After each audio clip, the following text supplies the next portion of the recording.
Estamos de volta aqui com Rádio Intercultural, Educomunicação nas ondas do rádio.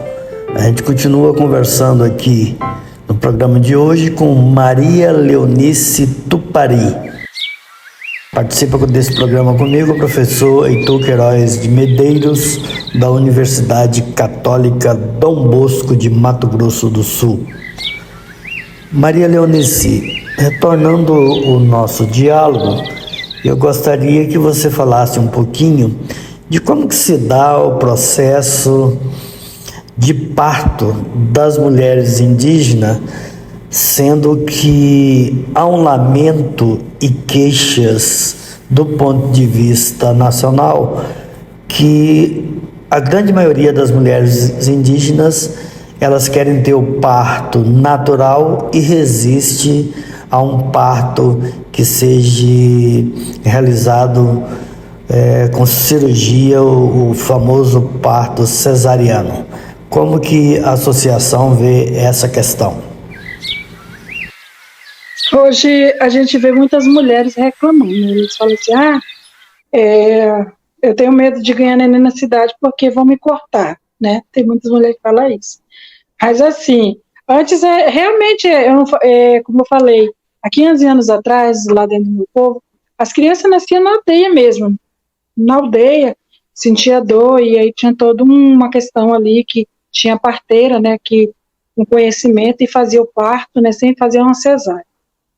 Claro que tinha parto com dificuldade às vezes, mas, né, e com o passar do tempo, veio aí a CESAI, né, chegou a CESAI, a FUNASA na época, hoje é CESAI, e aí as crianças começaram a vir, as mulheres começaram a vir ter criança na cidade.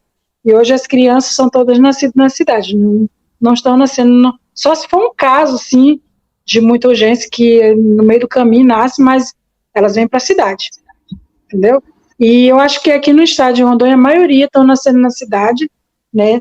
E eu tenho uma preocupação muito forte em cima disso, porque realmente a maioria das mulheres passa pelo parto cesáreo, né? E não é por elas quererem, né? Eu tenho até uma parente minha, né, lá no Rio Branco, lá na minha terra mesmo, que ela optou pelo parto normal e ela não teve quem tirasse ela da aldeia, ela sofreu lá, teve neném lá e hoje o menino já está grande. Então, assim, ela teve que optar, que o pessoal queria tirar ela, mas ela não aceitou, e ela ficou até ganhar neném. Ela ganhou na aldeia.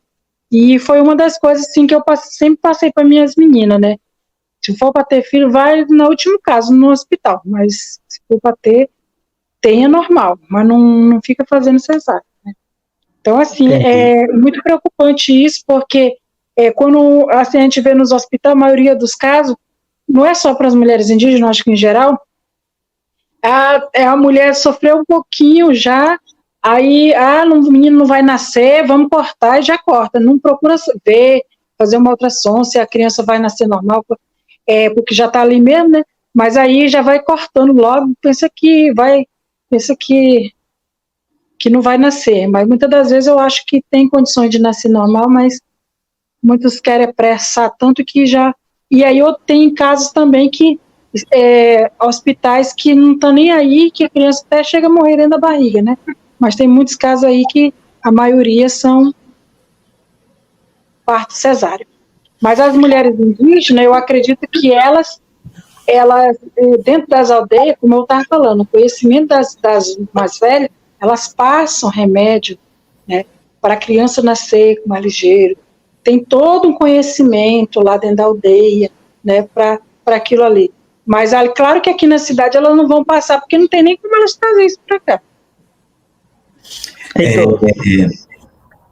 Bom, primeiro, senhor João Carlos, assim, a gente podia estimular também um pouco as mulheres que estão aqui participando, fazerem perguntas, né? Porque é um diálogo com uma mulher indígena, com foco nessa questão dos saberes das mulheres. Então, eu penso que seria legal, assim, a gente ver se tem mulheres que estão assistindo e que queiram perguntar alguma coisa para a nossa convidada.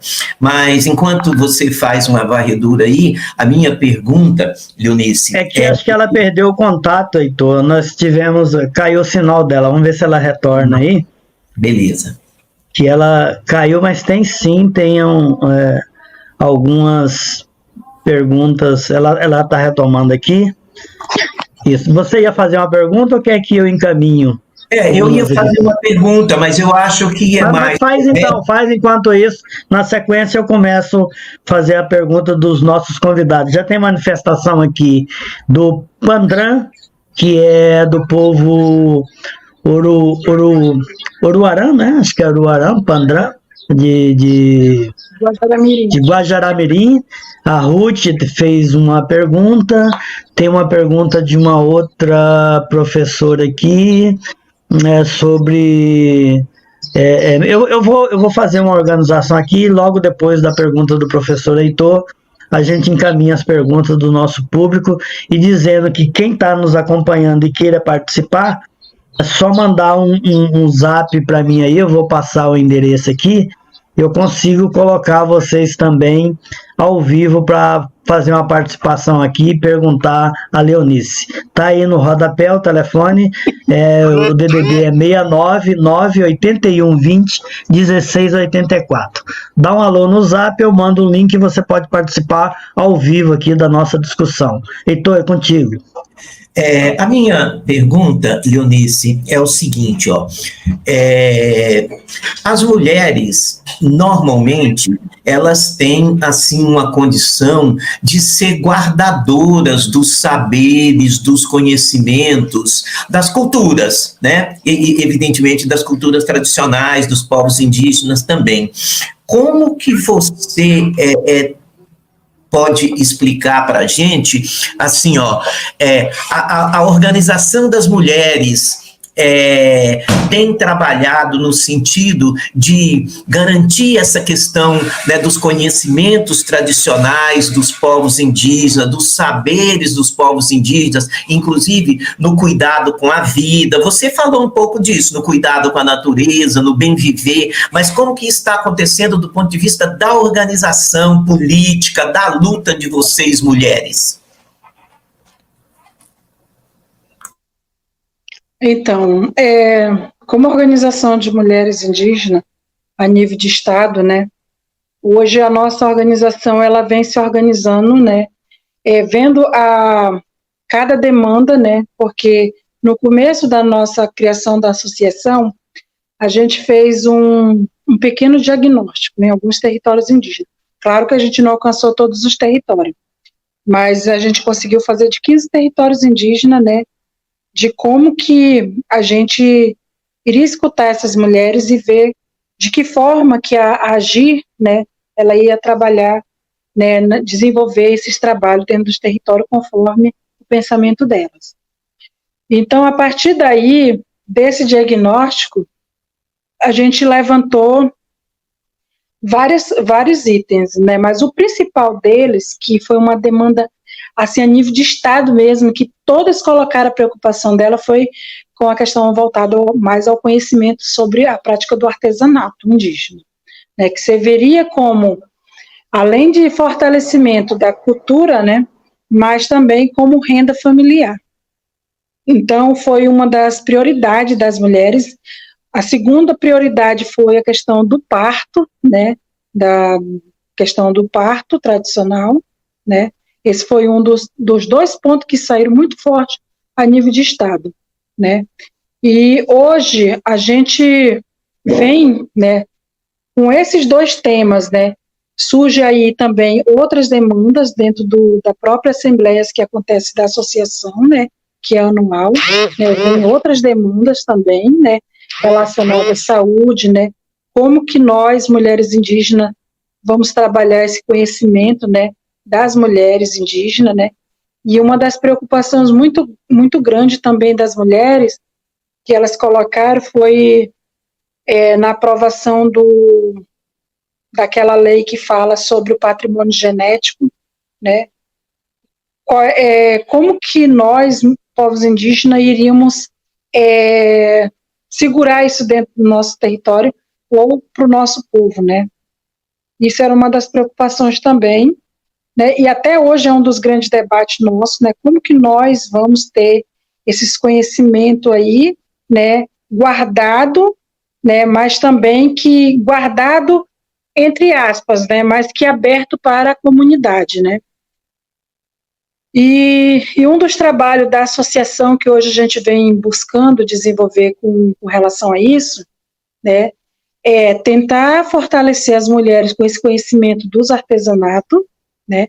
Hoje a gente se cria aí também através desse fortalecimento e desse conhecimento da prática que elas têm, porque quando se fala em artesanato, a gente muitas das vezes fala assim, mas o artesanato é fazer o colar e vender para alguém usar, ou fazer, né, para mostrar, né, e tal. Mas não é só isso, porque dentro de uma fabricação de um colar, tem todo um conhecimento tradicional. Por exemplo, o colar que o professor Heitor está usando, é um colar de Tucumã. A mulher que fez esse colar de Tucumã, ela tem um conhecimento todinho tradicional. Por quê? Ela fez a linha. Da onde que ela tirou essa linha? Ela tirou de uma palmeira. Qual é essa palmeira? Né? Ela pode ser de um Tucumã ou de um Tucum, né? Ou outros, né? Porque dependendo do povo ele vai usar outras linhas, né? O coco, da onde que veio o coco? É de Tucumã? É de Tucum? O que outro coco é? Né? Será se eu pegar um colar desse, passar para uma pessoa não indígena fazer, sem ela conhecer todos esses requisitos, ela vai saber fazer? Então, tudo isso é um conhecimento tradicional, e que as mulheres têm guardado aí de muitas gerações, né? Então, hoje, as mulheres indígenas, com esse conhecimento, elas estão conseguindo também transformar esses conhecimentos desses fazeres em peças muito belas, como essa daqui que eu estou. O colar do professor ali é colar de volta, e esse aqui já é os peixinhos desenhados, né? Elas estão conseguindo evoluir esses artesanatos mais ainda, né? O colar que o professor João está usando é um colar tradicional do povo suruí, é um colar de casco de tatu. Isso mesmo. Mas será, aí tem gente que pergunta, mas colar de casco de tatu, mas como que ele ficou branquinho? Pois tem que ter conhecimento das peças, né? Tem que ter conhecimento para fazer, né? Tudo que se faz é tradicional indígena, ele tem um conhecimento que foi colocado ali. Para fazer uma cerâmica, tem todo um processo, né? Não é de qualquer jeito, não é de qualquer forma, não é em qualquer momento, né? Tem toda uma questão de conhecimento, né? E quem é que está com esses conhecimentos? São as mulheres, tem os artesanatos que são os homens, né? Agora, o que nós precisamos é fortalecer ele, e nós estamos buscando fortalecer. A gente está hoje, a gente tem uma loja, né, que agora ela vai ser inaugurada online, né, que vai ser uma loja online. Antes ela era mais local, assim, tinha toda uma estrutura, hoje ela vai ser transformada em online, que é a TC Agi, né, e essas peças vão sair de onde? Das mulheres indígenas. A gente está buscando, vai fazer o cadastramento de cada mulher, para a gente estar trabalhando isso, e ver de que forma a gente vai estar ajudando ela, para ela não deixar perder esse conhecimento e passar para a nova juventude e para as crianças que estão nascendo. Entendeu? Aí tem gente que fala assim, mas as crianças vão trabalhar, isso para a lei, isso é contra. Aí fala assim, mas ela não está trabalhando, ela vê a mãe fazendo e vai buscar fazer também. Ela está brincando, ela vai aprender brincando. Agora, ela lá na frente que vai se transformar nisso, para ser uma grande artesã. Então, esses conhecimentos, a gente está em busca de fortalecer eles. Né? A mesma coisa da medicina tradicional. Tem povo que já trabalha com esses conhecimentos com as plantas medicinais, né? Mas tem a questão das mulheres. Como que a gente vai trabalhar isso com as mulheres? A gente vai mostrar para o mundo todo? Claro que não. Isso é um conhecimento delas. A gente vai buscar fortalecer isso nas aldeias, mas é elas que vão usar com a comunidade dela. Agora, se abrir para o mundo, isso não é nós que vamos estar colocando isso. É elas que vão estar, de alguma forma, fazendo isso, né? Mas esse fortalecimento é para que elas não deixem isso sumir, né? Por exemplo, muitas das vezes a gente fala assim, a gente vê, tem povo que ele tem um grande conhecimento em cada medicina, que se eles quiserem compartilhar com outro povo, eles podem compartilhar, depende muito dos povos, né? Então, é dessa forma que a gente vem aí buscando fortalecer, porque A gente não vai impor para as comunidades, né, fazer, não, vocês têm que fazer dessa forma, não. É o modo deles, cada um decidir como que vão fazer. Agora, buscar, tentar fortalecer, a gente vai estar incentivando as mulheres nesse fortalecimento. Agora, a gente não vai obrigar a nada. Ok. É um pouco isso. Não sei se eu respondi a pergunta.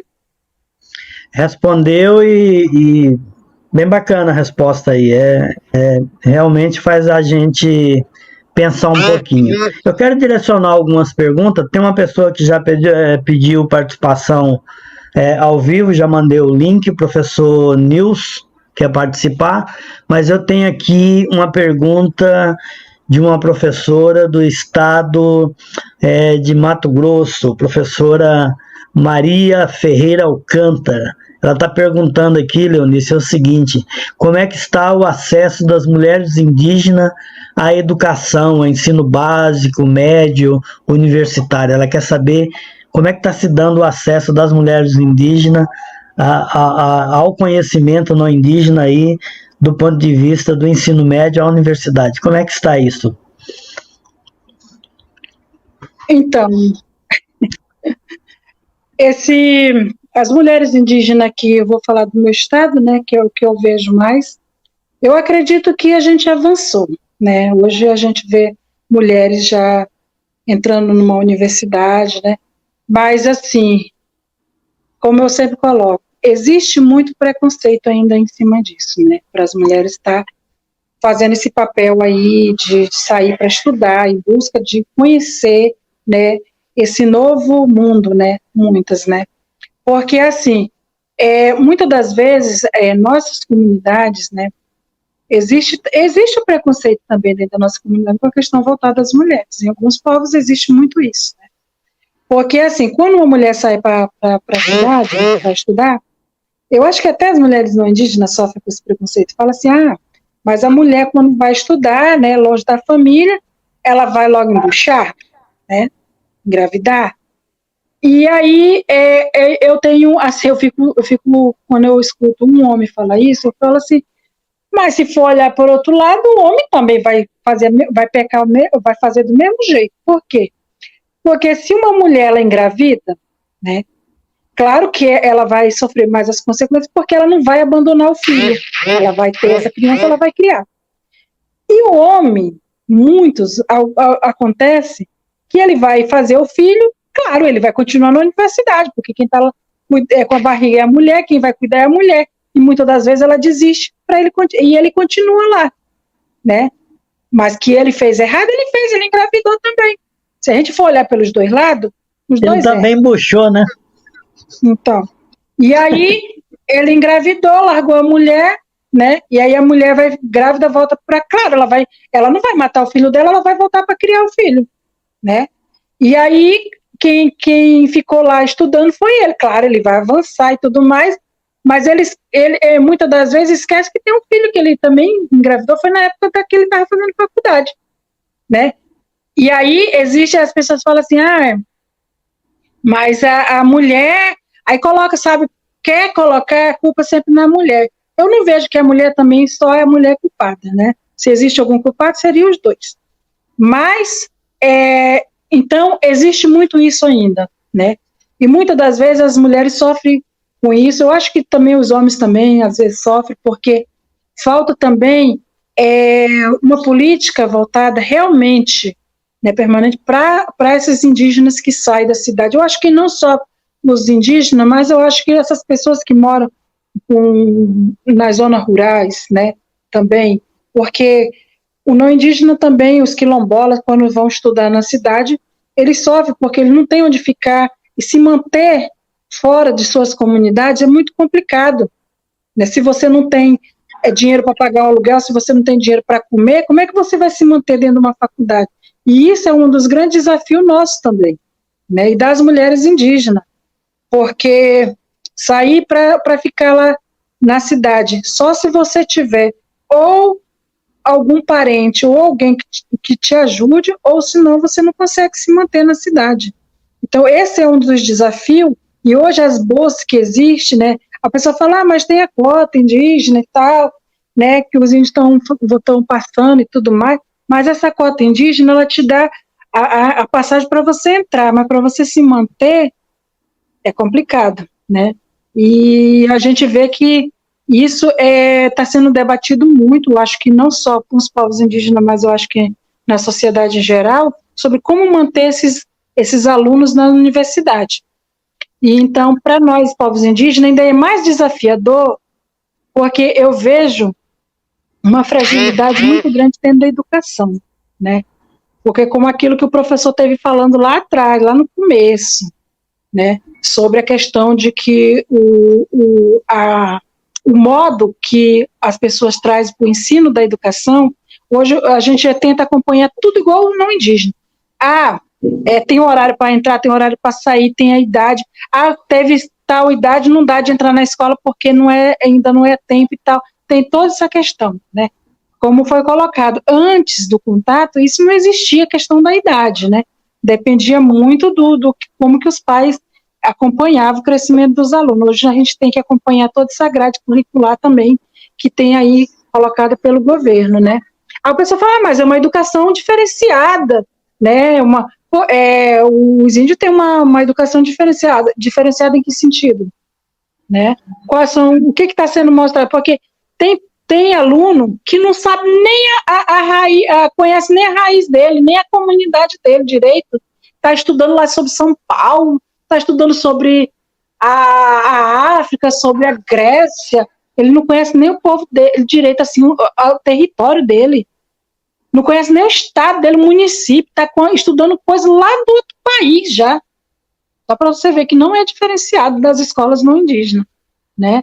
Então, assim, a realidade das comunidades, aí quando o aluno cresce, aí ele vai competir com os alunos daqui de fora para entrar na universidade, se não fosse pela cota. Como é que ele vai concorrer? Se ele não entendeu, foi nada, ele não conhece nem o estado dele, não conhece nem o país dele, ele vai lá para o outro país. Então, tem muita coisa que... minha filha está na 5ª série, ela não sabe nada. Para dizer a verdade, não sabe nada. Sabe não. Estuda na escola indígena. Estuda na escola indígena. Não sabe. Eu não sei como é que está sendo. Assim, a questão da educação hoje, ela é muito complicada. Porque hoje tem até que, olha, é tão engraçado, eu dou até risada nisso. O pessoal coloca a educação hoje num estado, né, como se fosse assim uma coisa que já está bem feita, né? O governo está fazendo tudo para... Não está, gente, não está. Está faltando muita coisa para melhorar. Eu acho que precisa melhorar a questão da educação, mas também trabalhar não só a educação de fora, mas a educação de dentro das suas comunidades, né? De verdade, não uma fantasia, né? Trabalhar de verdade, né? E ser acompanhado esses professores que estão lecionando, né? De verdade, para saber se realmente é isso mesmo.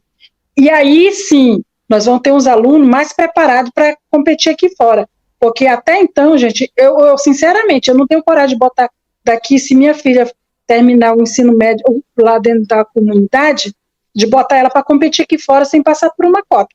Sabe? Porque ela não vai passar. Ela não vai passar. Muito fraca. Tá certo, Leonice, eu acho que você traz para o debate aí uma questão essencial, que não basta a bolsa, é uma questão de permanência. A gente precisa debater e discutir muito mais a permanência do índio ou dos indígenas na educação, seja na educação básica, no ensino médio, no ensino superior. Ter o acesso é uma coisa, agora permanecer é difícil. Eu fui professor no intercultural e vi isso, e inclusive eu vi a grande dificuldade das mulheres. Eu tenho um artigo que eu escrevi, por que a escola indígena é masculina? Primeiro porque é um dos primeiros espaços de trabalho, né, no contexto dos territórios indígenas, e o primeiro a ocupar esse espaço é os homens, que vai ocupar os primeiros empregos remunerados na área de educação e saúde. Agora, a questão e o saber e a didática, ela está mais com o homem ou com a mulher? É uma outra discussão que nós podemos fazer em outro momento. Eu acredito que as mulheres têm uma sensibilidade maior, mas isso não está ausente nos homens. Eu gostaria de compartilhar das suas críticas, eu concordo com tudo que você disse, inclusive em relação ao conteúdo, né? Fala que a escola indígena é autônoma, diferenciada e bilíngue, mas autônoma o quê? Mantém os 200 dias letivos, as 800 horas, inclusive agora vem aí a Base Nacional Curricular Comum, ela vai ter que ser aplicada também dentro da escola indígena, e aí foge os saberes, né, dos povos indígenas que você fala, de repente está dentro da comunidade e não conhece a própria comunidade. Mas para mim o fundamental para todo povo indígena é o seguinte: nós queremos escola para quê? Precisa refletir isso. Para que nós queremos a escola? Para estudar a nossa cultura ou para fazer um enfrentamento com o não indígena? Ou as duas coisas? Também pode ser. Em relação ao tempo, eu acho muito interessante. Uma vez no Intercultural eu reuni os alunos indígenas e falei, vamos combinar até que hora a gente vai com a aula. Aí teve uma sugestão do Zacarias Gavião que eu achei excelente. O Zacarias me disse assim, até cansar. Quer dizer, ótimo tempo, né? Porque eu fico imaginando, né, professor Heitor, quem vai estudar alguma coisa depois que está cansado, né? Então, o Zacarias falou até cansar. E que hora que a gente inicia? A hora que acordar. Então, foi ótimo, né? Quer dizer, geralmente se acordava num bom horário, a gente começava por volta das 8 e até 11, 11h30, porque era um tempo que eles estavam mais cansados. E aí o Moronal até falou assim, dei uma aula prolongada, ele falou assim, você está achando que a minha cabeça é CPU para guardar tudo isso?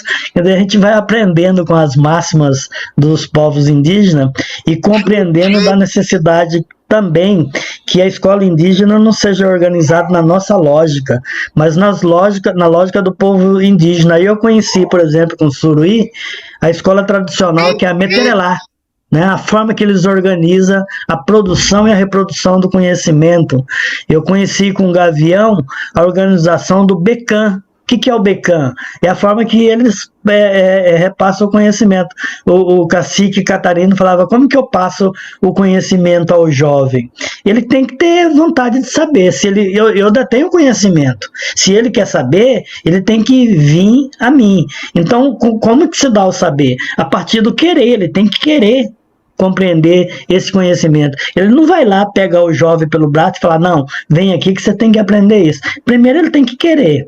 E aí eles fazem o BECAM. Onde que é o BECAM? No meio do caminho, vai para a floresta, lá no meio do caminho, num tronco de uma árvore, debaixo de alguma árvore, se senta ali com um velho sabedor e vai saber um pouco deles.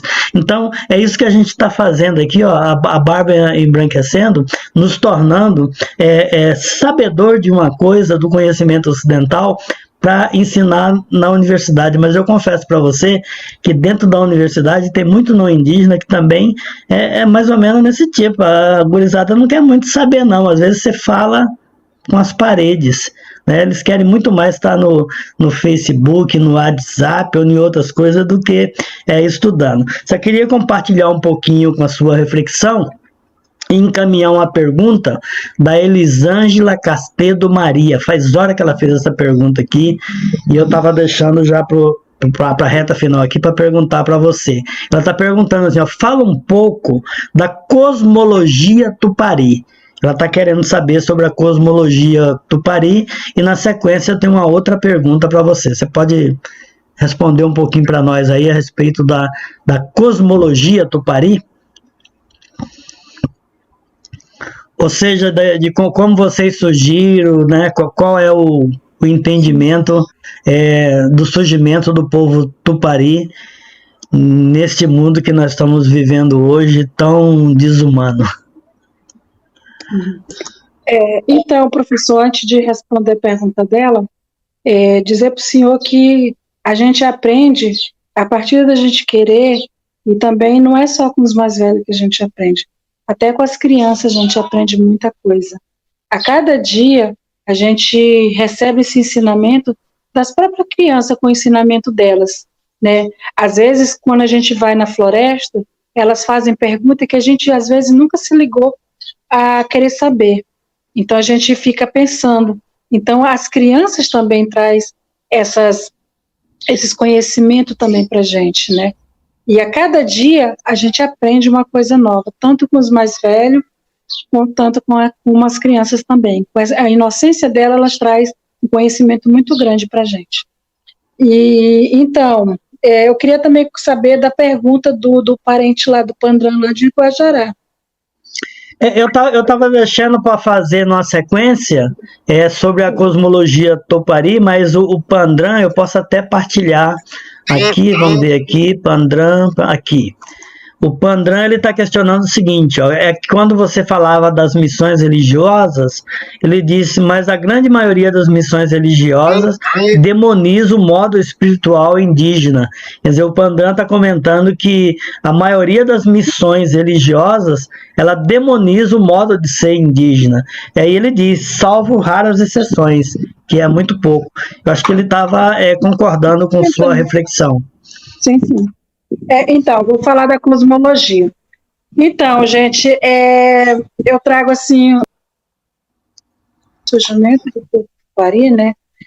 E trago também assim uma grande tristeza, né? Porque eu vi esses dias no YouTube as pessoas zombando um pouco da cosmologia do povo Tupari, sem conhecimento, né? Eu sem querer, né? Um dos meus sobrinhos passaram, né? Que tem uma coisa no YouTube, eu não lembro agora o nome, mas que falando, tirando onda, não sabe falar o nome, né, na língua tupari, e falando de uma maneira zombando do povo, né, e ainda colocaram nós como se nós fosse de Roraima, né, então assim, é triste, né, quando você brinca com algum povo, né? Principalmente o povo indígena. Que pena, chegamos ao final do nosso programa de hoje do Comunicação Rádio Intercultural. Eu volto a semana que vem com a Maria Leonice para a gente continuar esse assunto, para que ela possa nos contar qual é o mito da origem do povo Tupari.